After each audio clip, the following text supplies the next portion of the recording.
चलिए देखते हैं सवाल क्या है। क्वेश्चन कहता है a body of weight 200 newton is suspended from a tree branch through a chain of mass 10 kg और the branch pull the chain by a force equal to, उसकी वैल्यू हमें बतानी है। जी की वैल्यू हम 10 ले सकते हैं और ये चार ऑप्शन अपने को दिए हैं 100, 200, 150 या फिर 300 Newton. Now this is the scenario कि मान लीजिए आपका पेड़ है, उस पेड़ की एक ब्रांच है, पत्ते बना लेते हैं और इस ब्रांच के ऊपर एक आपने 10 किलो की चेन लटकाई है और उस 10 किलो की चेन के ऊपर 200 न्यूटन का यहाँ पे आपने फोर्स लगा रखा है और ये जो है आपकी 10 kg की चेन है। तो नाउ सवाल ये है कि ये आपका ब्रांच और चेन एक दूसरे को कितने फोर्स से खींच रहे हैं। सवाल पूछा है the branch pulls the chain by a force of, तो ये ऊपर जो फोर्स लग रहा होगा बताना होगा।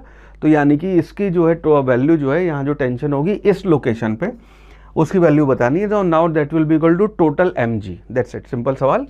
तो टेंशन जो है that will be equal to आपका mg और यहाँ पे m जो है वो हो जाएगा आपका 200 न्यूटन और प्लस 10 g की वैल्यू 10 ले सकते हैं। तो this will be equal to 200 newton plus आपका उसकी वेट की वजह से आ जाएगा 10g यानी कि 10 मल्टीप्लाइड बाय 10।